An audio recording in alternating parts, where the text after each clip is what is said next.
Hi, I've already recorded this once, so I'm not sure which one I'm going to be using, so we'll just go with this for now. Welcome to Curiosity. I'm Lauren. Today is a solo episode, so it is me, your mayor, that was originally what I was going to consider myself as the mayor of Curiosity. But I feel like you're all like my little babies, and I'm like your mother. I feel like Mother Goose. Is that weird? Feel like Mother Goose. I'm already losing my voice from talking. Obviously, this is the second time I'm recording, so I'm like, I'm going to be struggling. But I got my trusty, dusty water bottle here, so let's dive in, babies. All right, we're doing a question answer, and I got some really good questions from you, so let's go. How do you stay motivated to get up to exercise? All right. So the end of last year, I was getting sick a lot, and I got sick and tired of being sick and tired. And I said, you know what? I'm going to make 2023 the year that I really focus on my wellness and my fitness. And I did just that. So I got up at 5 a.m. every day, January through May or something, at 5 a.m. to spend time with Adam at the gym. And I did just that. Monday, Wednesday, Friday, I did weights. Tuesday, Thursday, I did yoga, and I loved it. I loved our gym for a while. Now, something happened as I kept going to the gym. I realized that they were putting down the blinds when the sun was shining in, and that disturbed me. So much to the point where I decided that was one of the reasons I wanted to leave the gym. It was also not cost efficient for us to be there. It was at the Y. And we really enjoyed being there. But one of the things that was just really bothering me was I was getting up at 5 a.m. And one of the only benefits of getting up that early is seeing the sun rise. And if you are going to close the blinds for me to not be able to enjoy the glorious, majestic being that is the sun in the morning, I am not going to be okay. Also, the sauna was co-ed, and I was just so tired of sitting face to face with hubro sweaty ball sacks. I was not into that. So we decided to move on from the Y. And also they had some weird dialogue that was going on in the sauna at different times, and it was just so inappropriate. I don't know why men, specifically men, I've never heard a woman spark conversation in the sauna. So in my experience, men would just spark conversation, and some conversation was just really inappropriate. So anyway, I got really tired of that.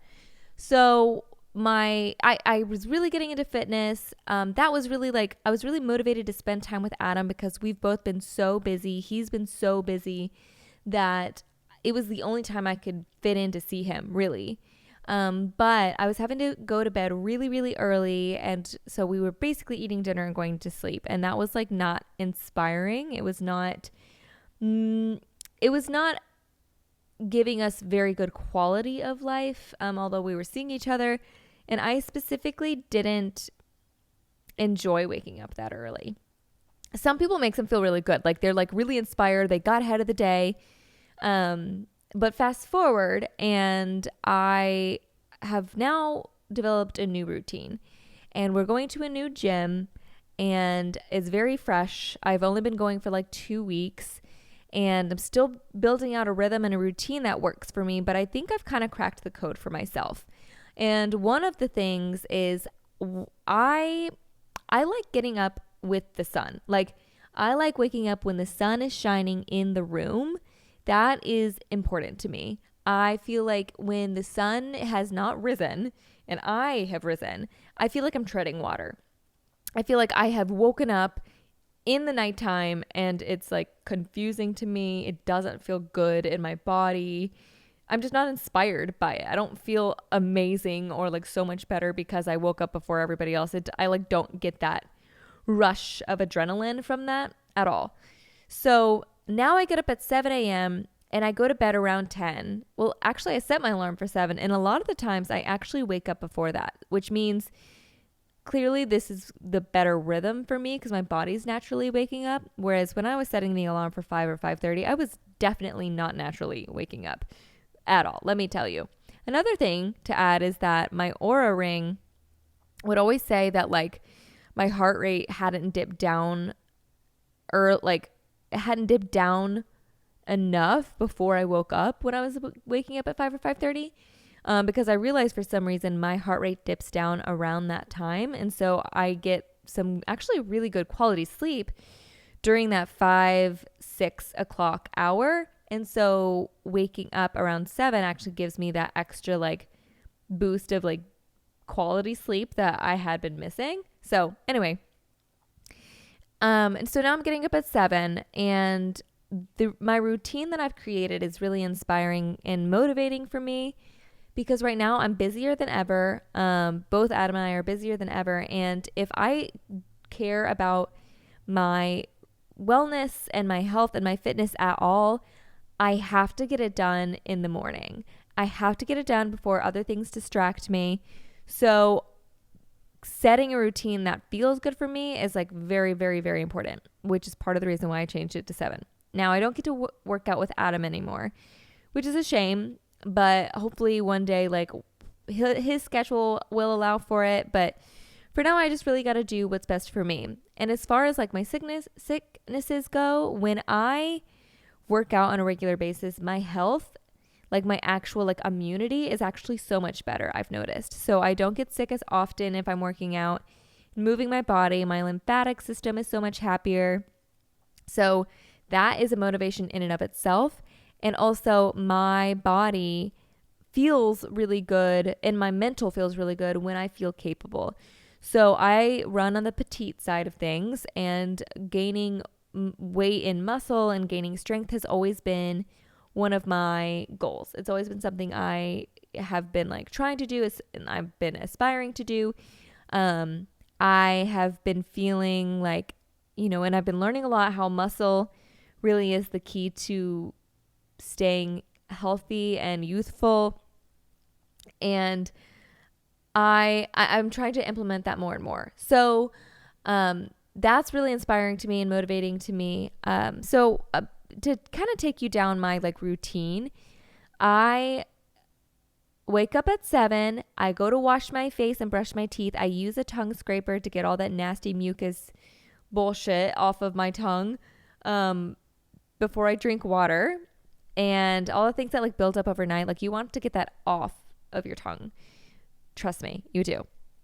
So anyway, I do that. And then by 7:20, I'm loaded up with all my layers to go on a walk with Adam and Patchouli.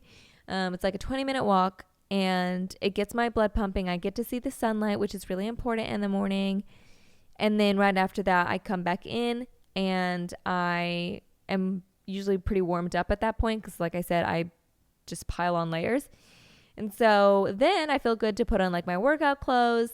Adam leaves for work, and then I go to the gym. And one of the biggest things I can tell you, if you are just getting into the gym and it's like a new venture for you, you need to know that getting in a workout that's like 10, 20, 30 minutes, 40 minutes even, like that's like good. That's max. You don't need to do more than that, or else you're going to burn yourself out. You're going to be wandering around the gym. You're going to be like, oh, what do I do now? What do I do now? What I have done, and I'm still kind of figuring out my gym, and I'm figuring out the different machines that work, and Adam's going to come in with me on like a weekend, and he's going to like show me a few more things to add to my like my routines while I'm there. Because now, when I was at the Y previously, I was doing, I had a Monday weight day, and then Wednesday weight day, Friday weight day, and I knew exactly what I was working out, and Tuesdays and Thursdays for yoga. But now I've been doing weights. I'm trying to do weights like Monday through Friday. And so what does that look like for me?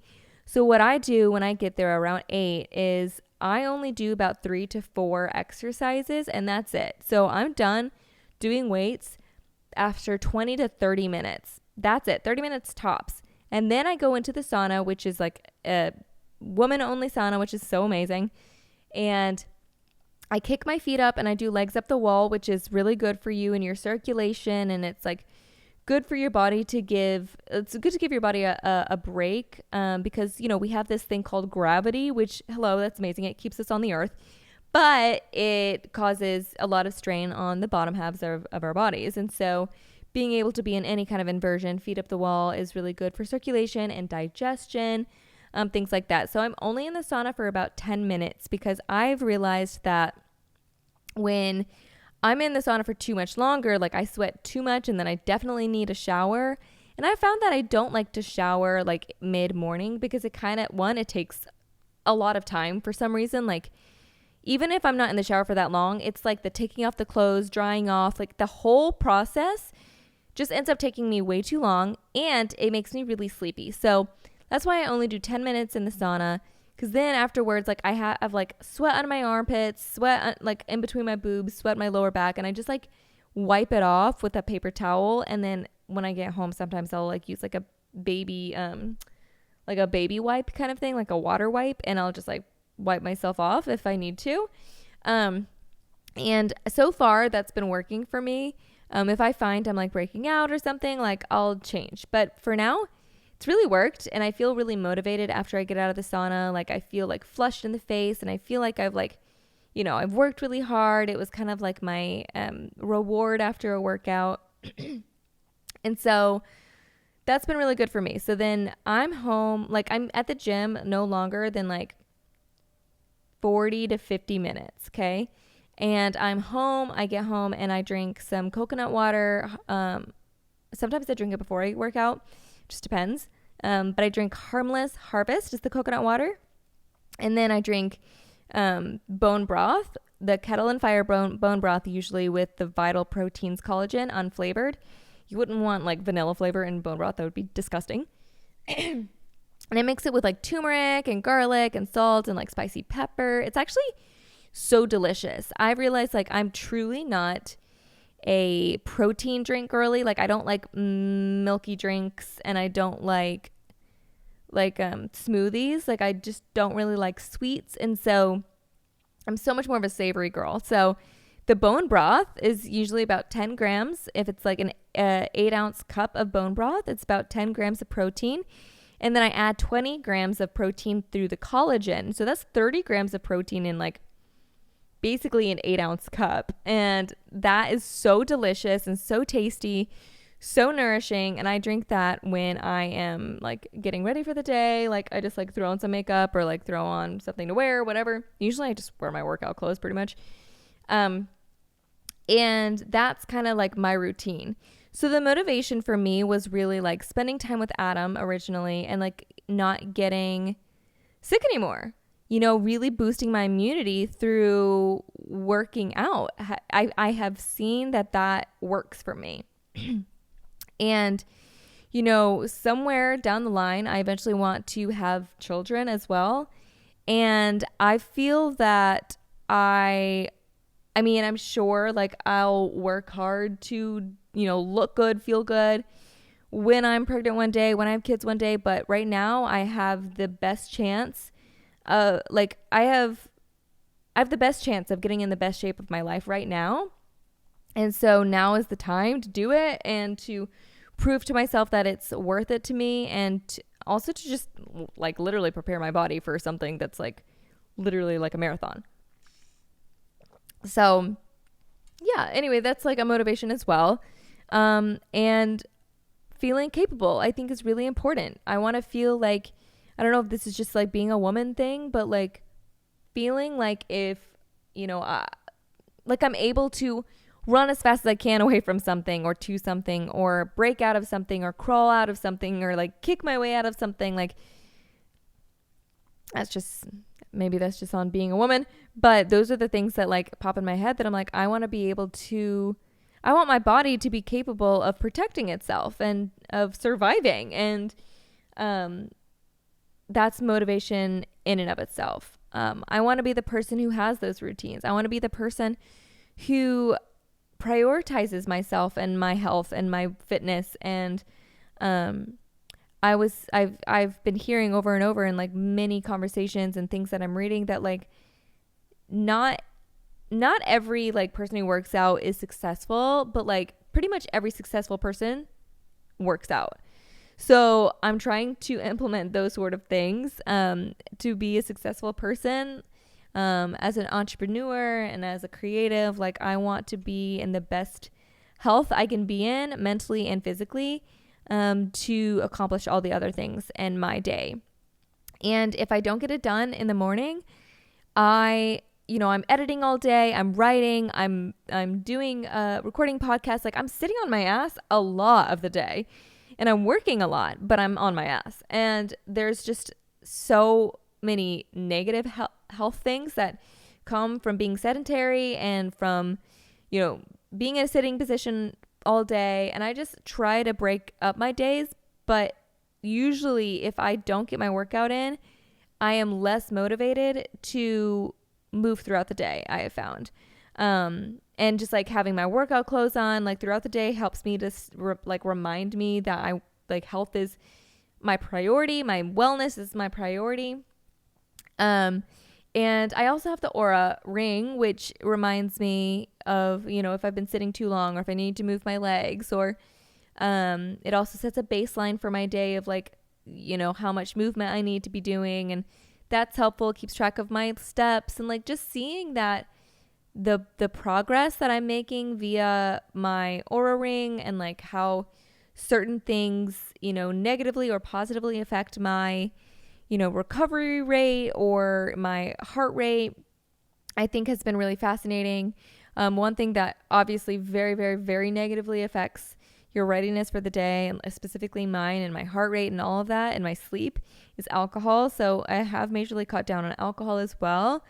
But yeah, these are just little things that have been on my mind, and I'm just always into wellness. That's the main thing that I listen to when it comes to podcasts. It's what I research about ever since I was a very young girl.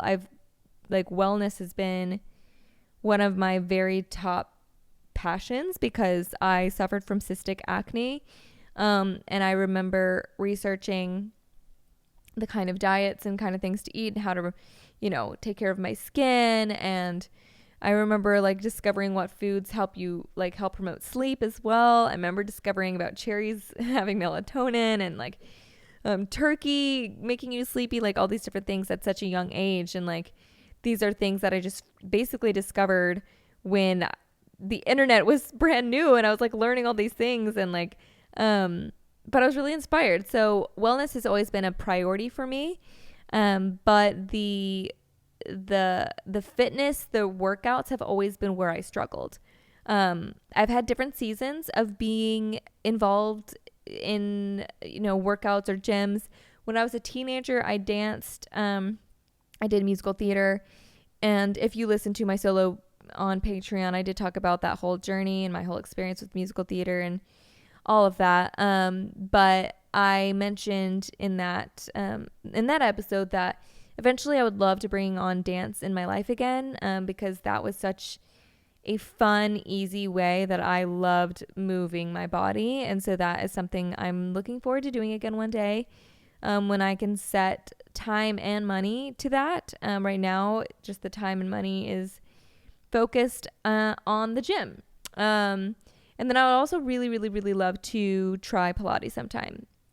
Just I know how good it is for your core and really builds strength and mobility and focuses on your pelvic health. And those are things that I'm really passionate about. But again, time and money, money being the main thing. It's expensive to take, these Pilates classes and especially the ones with the machines, and, you see everybody doing them. And it's when I see people doing, I'm wow, that's impressive, not only because on a physical level, but financial level too. So, one day that will be me. I'd love to do that. But for now, just focusing in on the gym. And, I try to do some sort of mobility, flexibility, yoga type thing, at the end of the night. Last night, I just did a 10-minute yoga sesh with Adam, on YouTube. I did yoga with Bird on YouTube, and she's great. She's really slow paced, and I like that because when I'm doing yoga, I'm focusing on restoration and mobility and flexibility. I'm not trying to get like a workout necessarily in. I'm trying to smooth out my physical and mental. And so anyway, I've been enjoying that. And so all those ways, like I've been really motivated. If you want me to get into like more of a routine and more of like what, even more in detail of the products and even skincare and things like that I implement in my life, I have lots of little tinctures and concoctions that I make for myself throughout the day. That I'd be happy to share with you. So please let me know if that's something that you're interested in, and hopefully that answered your question on how I stay motivated to get up to exercise. So yeah. All right. Next question.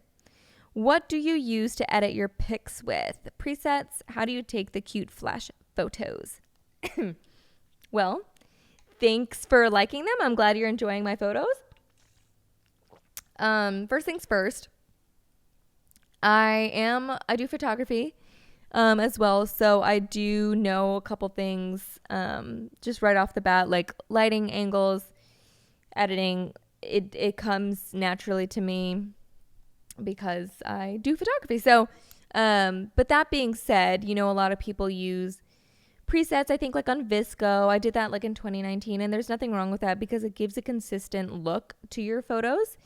But what I really recommend doing is take a photo, your own photo, and play with the settings on your iPhone photo settings. Like I literally edit on my phone more times than not. I do use Adobe Lightroom when I'm editing like my professional photos that I've taken for clients, or sometimes if Adam takes like photos for me on like the camera, things like that, then I'll edit on Lightroom. Otherwise, I just use the iPhone and the iPhone photo settings, and pretty much every single like knob, every single like setting I do adjust. So what I recommend doing is find some photos that you really like, the style, the editing, the photo color. Like find a photo that you really enjoy, screenshot it, and then edit your photo right next to it and try to see what it is you like about it. Is the exposure down more? Is it a darker photo? Is it is the photo, like the edges of it, is it dark? Is it highlighting certain things? Is it more color toned towards like pink or yellow? Or there's just like simple things like that. And a way to learn is take your photo, go back and forth between that and the other photo, and go to the extremes when you're like messing with the settings. So say it's like exposure, or say it's like brightness, or say it's like the tint or whatever. Okay. So just take it and go all the way one way and then all the way the other way to see and learn what exactly it's doing. That way you can find like what you like. So you'll find like a middle ground. Like you're not going to be all the way up or all the way down on anything. But that way you can kind of learn what it is it's doing and what style, compared to the other photo you took, what they do and like what kind of vibe that they've implemented and how you can kind of put that into your editing style. So that's what I recommend. And I don't use presets, but no shame in that. Again, that's like, if you want all your photos to kind of have a similar color tone usually, and shadows and things like that, like presets are great. So as far as the flash goes, I literally just use a flash, like the flash on my iPhone. And it's especially cute. Like it's like kind of my vibe, but especially if you're going out at night, if you're going to a concert, if you're going dancing, clubbing, whatever, like flash is going to be your friend. Like just always try a photo with flash. Like sometimes it's not going to be cute, but sometimes, a lot of times it is cute, especially when you're taking pics with other people. Like it's just kind of fun. I think it's important to like move around, get used to like the angles that you like, and like just play around with it. And I will say that if you're like wanting a more like aesthetic blurry vibe to your photo, literally all you got to do is move. So put your flash on, and then when you go to take the photo, like move your hand or like move it sideways or back and forth, whichever way, just like play around with it. And it gives your photo a blur and a flash, and it's like such a cute vibe. So that's like a little hack for you. And then also some photos that you might see on my feed were taken on my sister's like old Nikon camera. So that really, like, the photos are the photos. There's pretty much no editing done to those. It's just like it's just an old camera. So it's got that flash and it's got that old grainy kind of vibe. So that's that. And then obviously on Instagram stories, sometimes I just use filters on there, and that's really as simple as that goes. And if you want to save the filters that I use on Instagram stories, I think you just go to the top left, you click on the filter, and you click save. So that's really simple. Hopefully that helps you. Hopefully you got some like inspiration from like what you can do and implement into your photo editing. Okay, next question. Where do you get your clothes? They're so fun. Who, me? Not today, but I thank you. I appreciate it. So most of the time, if you're seeing me wear like a full cute outfit, it is likely thrifted from either Goodwill or, more recently, like for my birthday trip, I got pretty much everything from Plato's Closet. So don't sleep on Plato's Closet, okay? And then from there, obviously at Plato's Closet, they have things from everywhere because it's secondhand. So, I mean, some things are from like smaller boutiques and some are from Shein, like some are nicer brands. It's really a hit or miss, but I think it's like, if you're wanting to do thrifting and you don't want to go to Goodwill to like really go like searching, it's pretty easy at Plato's Closet. So you could always try that and just like go for funky and, you know, try it out. The other thing is I really like Molly Green, which is a local store here, but they do online as well. And actually I do all their web online photos. So if you go shopping at shopmollygreen.com, I actually do all the photos. So all the photos are taken by me. So I wear Molly Green a lot, and that's pretty much it. So thrifted or Molly Green. Obviously you could do like Etsy. Etsy has some pretty cool, like, unique pieces because it's like small makers. And then, ThredUp was something I did back in the day. It's like thrifting online, and they have some really good brand names. And that's a fun way to get some like lower priced secondhand brand names. I haven't done that in a long time though, but something to look into. So yeah, thank you though. I'm glad you like my fits. I'm mostly cozy every day or wearing athletic wear, but when I go for a fit, I like to be cute. So yeah, thank you. Okay. Next question. How has your sexual ethic evolved as a couple coming out of evangelicalism and purity culture? Okay. So, wow. As a couple, well, first let me just say, as like a person, as an individual, it's gonna be pretty much the same as it is for us as a couple. Obviously he's not here to like speak for himself, but pretty much anything I say, like, he's in the same boat. And if you're just now tuning in like to the podcast, and you're like a new listener, let me just like kind of give you a little bit of a broader answer, and then I'll give my answer. But yeah, when people transition out of evangelicalism and purity culture, their sexual ethics may evolve as they reconsider and redefine their beliefs. So that process often involves like questioning previous teachings, exploring personal values, and engaging in open conversations about sexuality. So people usually adopt more inclusive and sex positive perspectives, emphasizing consent, communication, and mutual respect in their intimate relationships. And obviously it's a unique and personal journey, and support from understanding communities or individuals can be very valuable during this transition. So for me, I think one of the biggest things that I can give as a blanket statement is that I believe that sexuality is ever evolving, just like most things in our life, whether it's what you eat, what you wear, how you're, what you believe, your ideologies. Like, I think we are an evolving species, and sexuality is also part of that. And so therefore, I believe that sexuality can be fluid. I think we all pretty much have a home base. I think some people are more fluid than other people.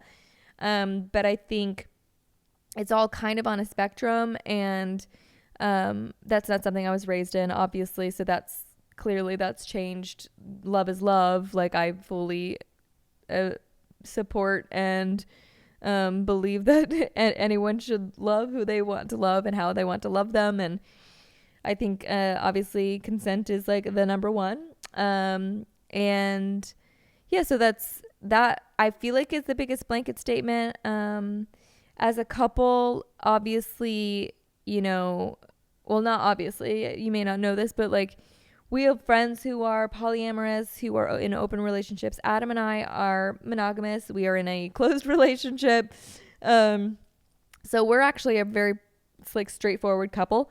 It is what it is kind of thing. I was raised to believe, or raised to, wait to get married to have sex. And I think in some ways, I benefited from that concept. In a lot of ways, I did not, and I suffered from it. I will say some of the benefits are that Adam and I are the only people we've ever had sex with. Therefore, we've never had to worry about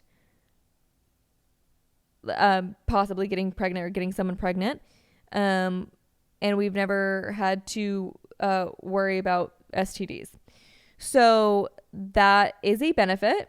And it is a major benefit. And then on the flip side, like, there was a lot of mental trauma, if you will, or mental, I don't know, I feel like trauma is kind of a big word, but there were some mental hurdles that I've had to go through now, and kind of work through since, not being in evangelicalism anymore. And as a couple, like, we've worked through a lot of it. We have, when we first got married, intercourse was difficult for us. And, so that helped us redefine what sex meant to us. And that kind of led us down our deconstruction path.